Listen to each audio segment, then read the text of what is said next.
I want them to remember how much that Vera and I love them. That's first of all. I want them to know about integrity and about not giving up. and then kindness and generosity, being civil to one another, being inclusive in your life.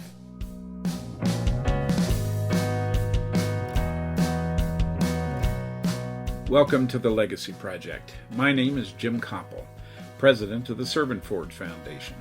We're an organization committed to leadership development with a specific focus on service. This podcast and its related activities are about sharing the legacy we have inherited and discussing the legacy we still want to create.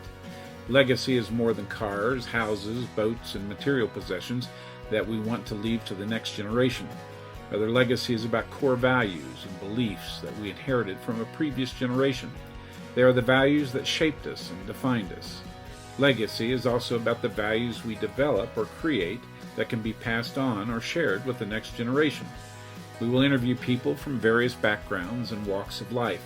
Some are famous, some, well, maybe not so famous, and others are simply our neighbors, our friends, people who live ordinary lives doing extraordinary things. Become part of this project by being intentional about legacy, more than just memories, but principles that have guided our lives and shaped our decisions. What is the legacy you choose to create? That's what we want to discover.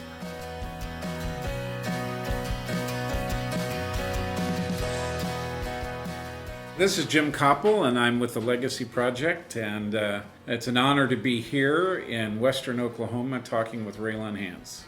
I met Ray Hance when I was about 14 years old. He's had a major influence. He was my first pastor as I joined the church and became a follower of Jesus Christ, and been a major influence in my life. We reconnected at different times in our journey. I was his assistant pastor for a number of years. Yep. We reconnected in Garden City, Kansas, and then Wichita, Kansas. Legacy is more than material possessions, what we pass on from one generation to the other. I have to say that probably Ray Hance was the most influential person in my life and continues to be an influence. And so it's a great honor to have him a part of this Legacy Project podcast and to discover some of the things that have influenced him. Ray, when you think about your own legacy and what you inherited, who are some of the most influential people in your life? Wow. Well, my inheritance spiritually is just unbelievable. I mean, blessed beyond. But it would be my grandfather and grandmother, Lunds. My grandfather was a reserved man and a very dedicated and loyal to his work. He just didn't question. And then my mother and father, and it goes through like we helped start a brand new church, and we were charter members, and Marion Hodges, who was a science teacher and was head of the Sunday school, a man like that, and then working through college for a farmer named Roy Bates and his family. I lived with him, and every summer worked for him on the farm, put my way through college. I could go on and on. So what? I mean, those are individual people, family, relationships. What were some of the things that you inherited from them in terms of values or ideas? Right. There was a sense of not exuberance, but a consistency of faith. Mm-hmm.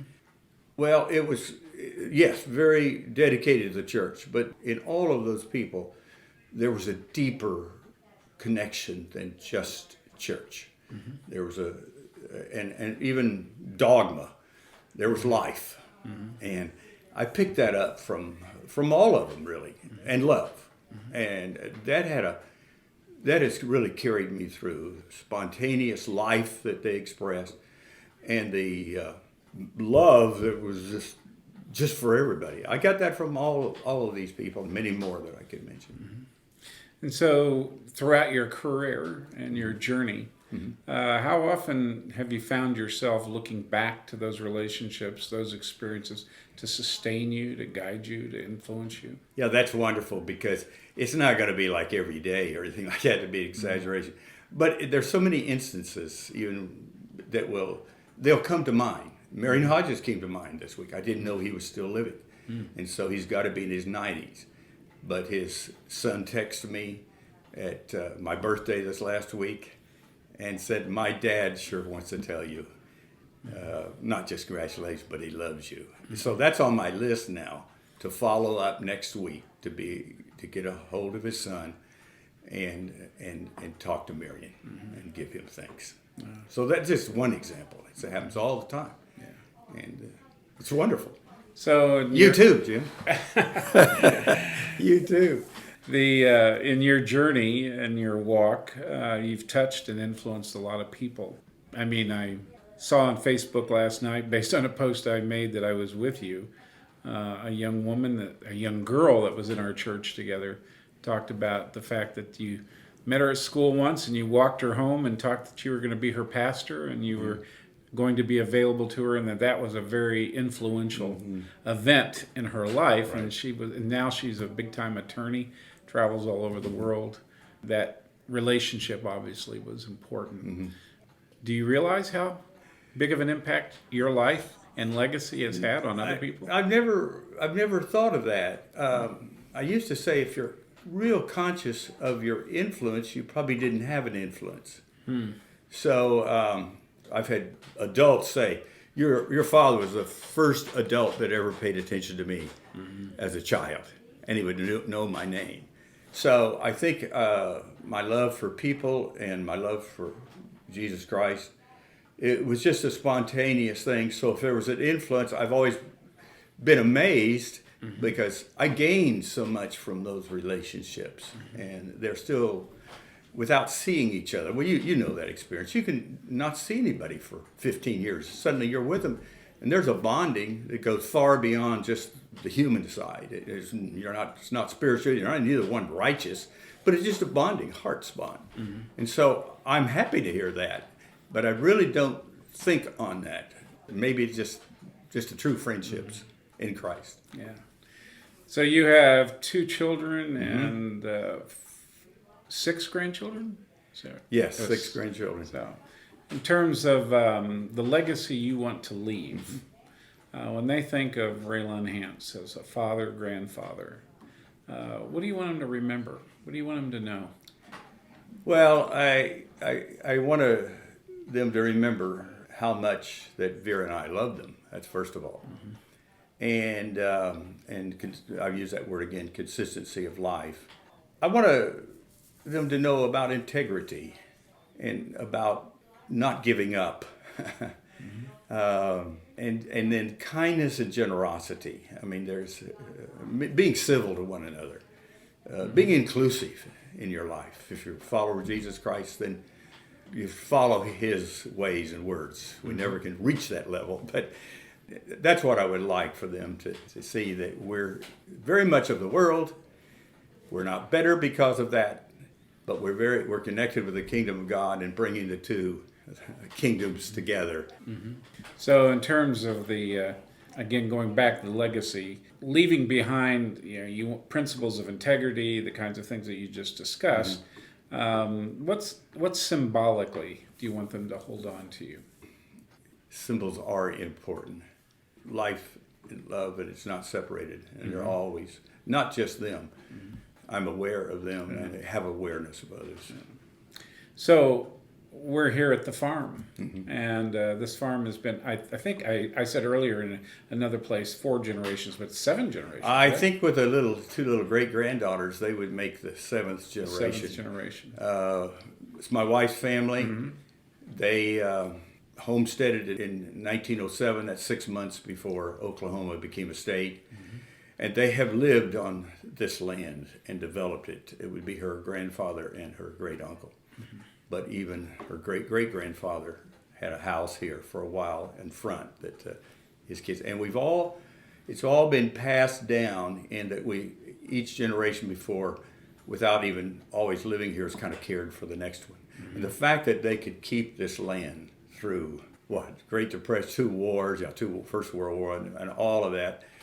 I wrote an article one time for a farm magazine. They asked me to soul, S-O-U-L, and S-O-I-L.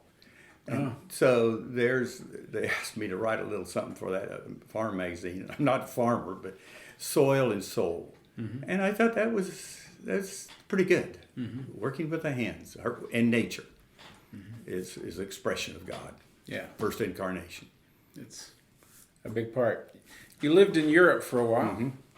What did you learn from that experience? Well, that was a great experience. Number one, going to Denmark, and my grandfather Lund, he came from Denmark, and we could trace back some of our family. It really stripped us. Well, our education meant a lot, and they appreciated education. But it wasn't like I went to this school. It wasn't like, you know where our church is in a certain town. I mean, you're just there, and you meet true people. They weren't so church. That was not to their advantage. But what you met, and we did not go in to convert. We went in to be one with one. And I had one little simple prayer, was give me a friend. And I didn't know if that was selfish or not. But meeting me at the ship was Niels Eliasson. And he said, well, there was nobody else to meet you, but I wanted to meet you. Now, I'm not going to be with you. I have my own church. And he became the first Danish pastor. And it was only through friendship. He gave up his membership. But that was one thing. But then another thing, just aware that your dependency is on God and not of yourself. And even though I thought I was there, we had to be stripped off of all of those things in a good way, so we could come face to face with who we were. And it wasn't through church. Church helped us to find the Lord, but the end was more than that. It was service. The challenge of living out your faith, was it more difficult in Denmark versus the United States in terms of the pastorates and the ministries that you were doing? No, it was not. It was a carryover. It was the testing of that faith. We started a youth group in our church, and we had one young lady that was involved in it. And so we'd have 10 or 12 people right there in our home. And one time I asked how many of them were believers. And so this was a test.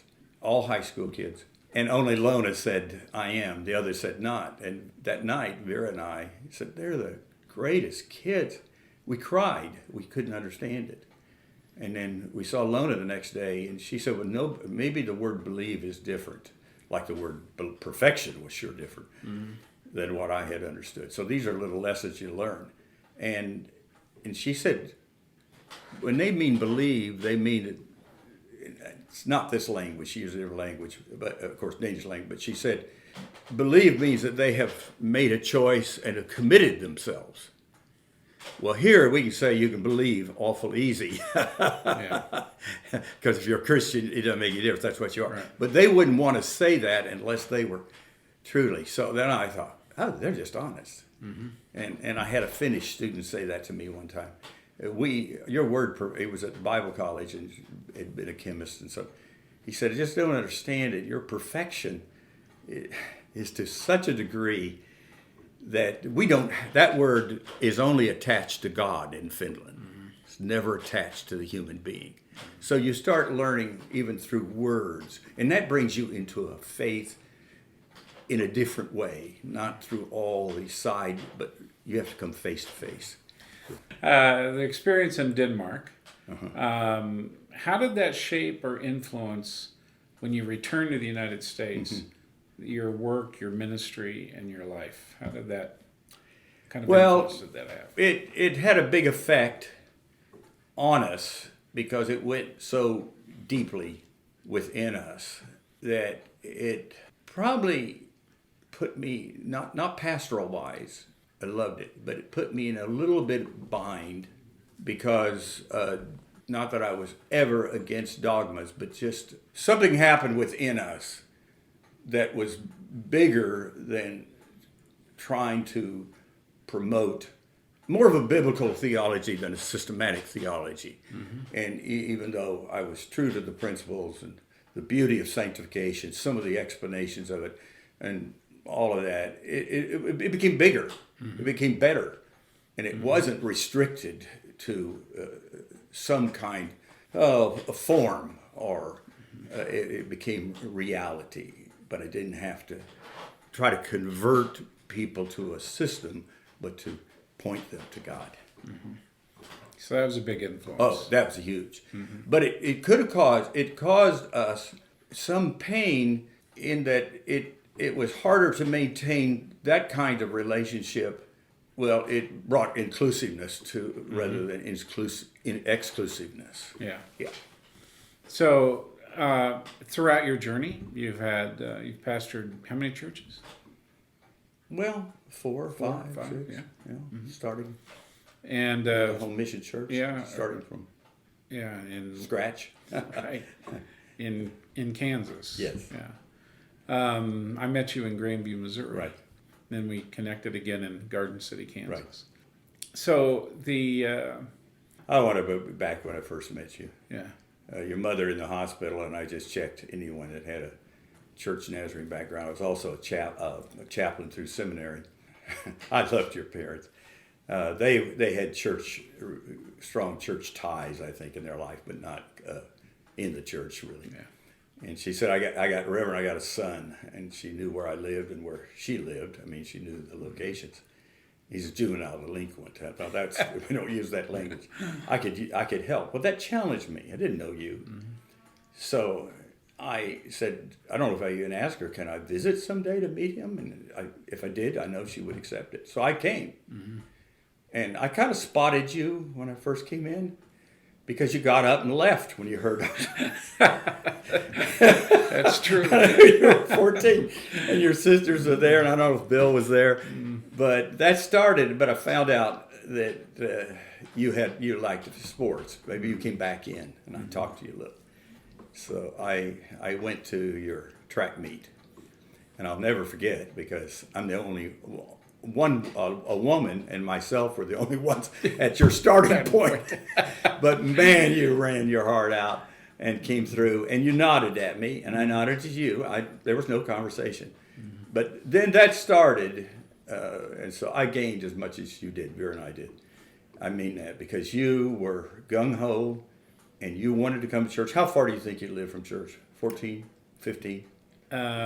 Probably about 5 miles. Yeah. It's more than 5 miles. Yeah. It's more than 5. But anyway, it didn't make any difference. Yeah. But I picked you up, and you wanted to go everything. Yeah, So, that's true. And I didn't want anybody to pick you up just because I enjoyed it so much.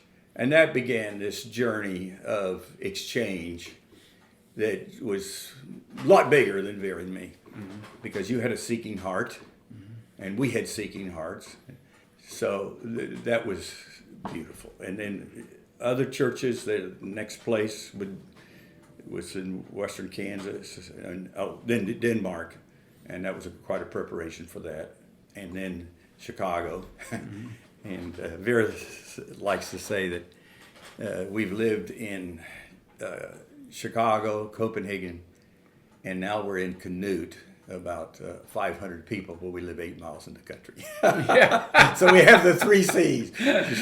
And then Kansas City was squeezed in there too. So it's been fun, and it's been various places, and you can't help but learn and grow. Yeah. This is Jim Copple with the Legacy Project. It's sponsored by Servant Forge, our international nonprofit working with communities to develop leaders to respond to people living in poverty. And today we're interviewing Ray Hance, who was a major influence in my life and has continued to be an influence in my life. I've watched him in a variety of circumstances and situations, a tender heart and a willingness to serve. Ray, you're a cancer survivor. Yes. How has your faith, how has your legacy helped you navigate through those waters? Yes, it would. Hadn't been for God, Vera and friends, family. It was all a shock. I had had great health in 2007, a heart attack, and that was adjustment to a lot of things, but it's in my genes. And it did do some damage. And then 6 weeks later, finding out I had colon cancer. Fortunately, it was at 3rd stage. I mean, been nice first, but that was quick. And so, and it was colorectal. So therefore, there was the surgery and then 4 months of chemo and then the last 30 days to the chemo, radiation. It's pretty powerful. Vera and I walked all but 4 days on this driveway out here. I figured it out 13 times on our driveway here at the farm. We were on the farm. 13 times makes 1 mile. Huh. It was slow, but we did it. And so there was always that strength. And I remember in church, they were singing, "Great is thy faithfulness, O Lord, morning by morning, new mercy you give." So, that was the only year I've ever been sick. But look, that's 12 years, and the record's still good, and cancer is supposed to be stopped, and I'm just checking. So, but that strengthened the faith, because you can't do anything about it. It's trust. But it was always and Vera says, and you can ask her, she did not pray for my healing. She couldn't. She knew that could be a process of medicine and everything else. But she just prayed for the will of God and submit herself to that will. So that wasn't lack of faith, that was more trust. And so that's the way we approached it, and just gave ourselves to God. But I've sure enjoyed these 13 years. Yeah. And mostly because of the reading, the Word coming alive, friendships developing, and still learning to release and not just let it go, but let it be in situation. I'm still learning that. Yeah. How did that experience affect your other relationships, your relationship with your children, your relationship to grandchildren? Did it give a new focus or different perspective? I know their love is wonderful, and I think it just takes a lot of, and I'm sorry, 13 years, even other things that are already important start grabbing you because it just happens. But I'm so happy we all have those places to go back where we are together still today, all of us. But there was another bond and another relationship, and the feeling and of people praying. Like, I take you back to Garden City. I saw a man that he and his wife were both nurses there in the hospital and in our church. And I saw him 2 years ago. Never seen him since then. He said, "Ray," or Pastor he called me, but when I heard that you had cancer, he said, "Not only did I pray for you then, I've been telling people, we pray for you, we remember you." He said, "I have not missed a day." I said, "Hey, don't miss another day." And he's such a quiet human being. I've been a giver, but I'm going to be a receiver. So receiving that to my heart was just overwhelming. And so those kind of experiences grow out of it. You don't even know who's lifting you to the Lord. Maybe that's, I could go on, but that's enough. No, that's powerful, right? One of the questions we ask in the Legacy Project is that if you're, and I know you've actually gone through something like this with a tornado. Yes. But let me ask you this question. If your house were to catch on fire and you could grab one thing, and don't give me Vera and don't give me your pets, if you could grab one thing that you would want to hold on to that is an anchor for your life, what would you grab? That's a good question. If you could scan this house right now,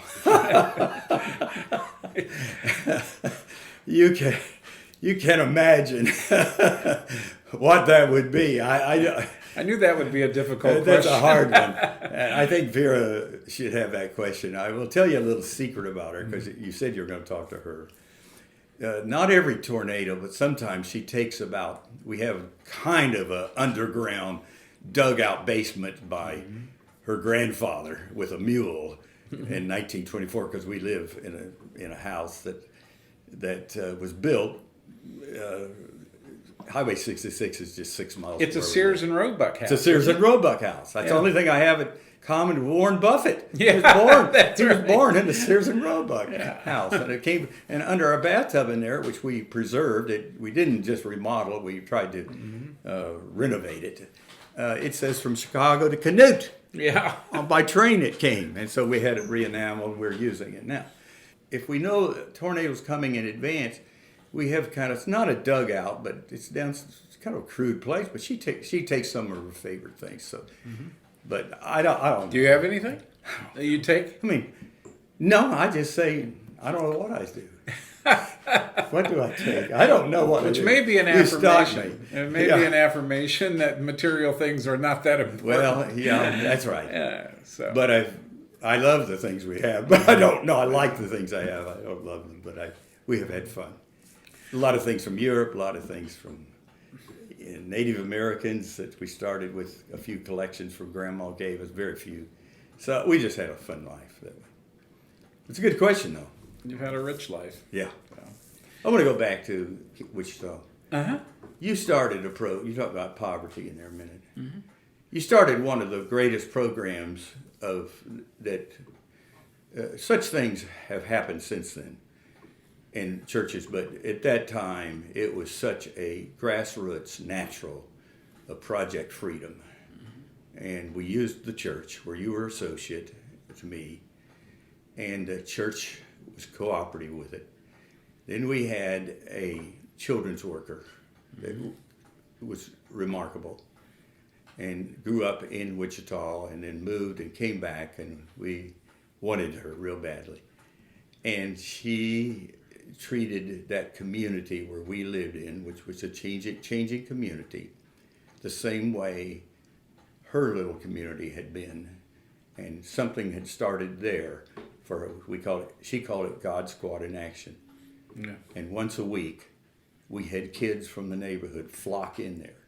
We had at least 12 to 14 volunteers teaching cooking, teaching sports. I mean, you just name it.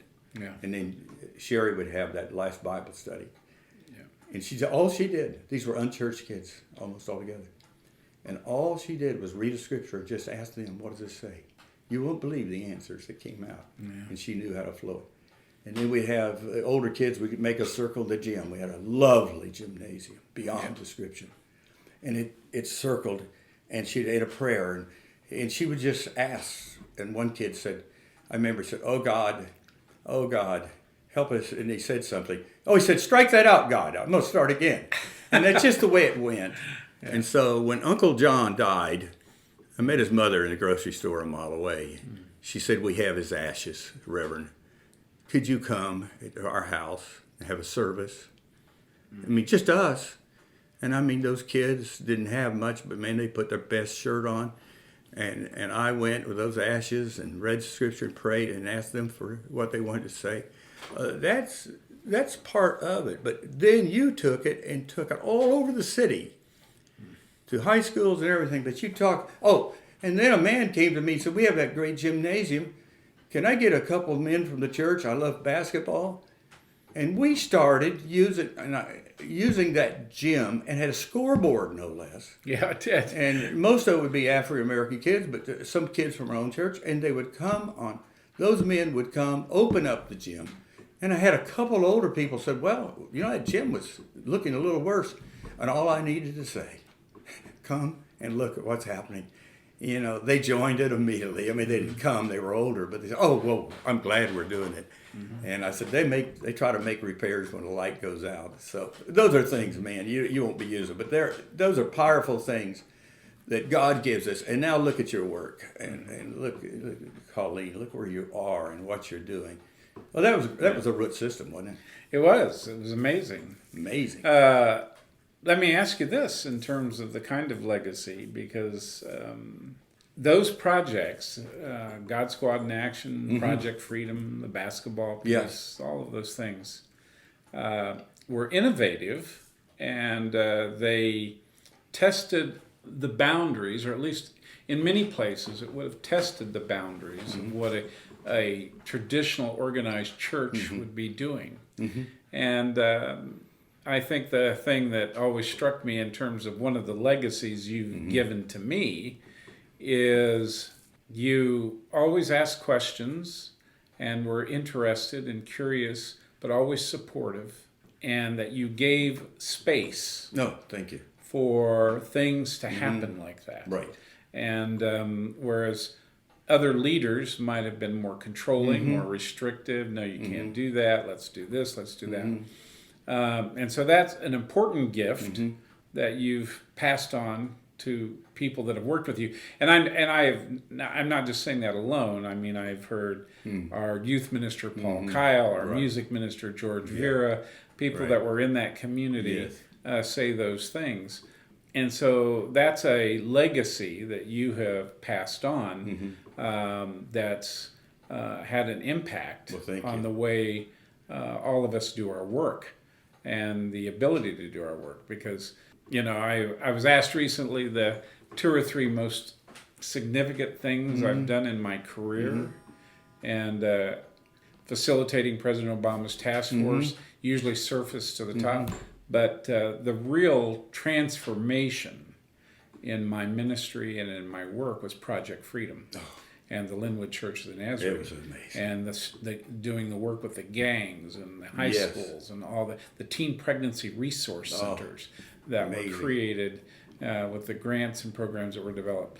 But you gave us the freedom and the latitude to do that, Ray. And that's a huge gift and says volumes about your ministry and about your work. Well, thank you. I have loved my work with associates. I have believed in them, and my creativity only goes so far, and their creativity, it's got to be a blending, and we're all followers. And so it was an easy trust. It was a natural trust. It was an exciting trust of each other. And none of this was really written in a book. None of us came into any of the settings that we were together saying we're going to create this. It was all out of the need and the capacity of individuals, staff, and people and their acceptance. Never pressured the church on anything. But now we had so many volunteers and they were loving it. So it was a natural thing, Jim. But I thank you because, I probably learned that from my dad because he loved people so much. And he had some touchy situations, of course, being a district leader all those years. But he trusted people and their pastors, and so there was a bit building. And my granddad Lund was that way. He had positions of leadership, but he knew how to trust people and love people. That's great. Thank you. We've been talking with Ray Hance, who celebrated his 80th birthday this last week. And I've known him since I was 14. I know.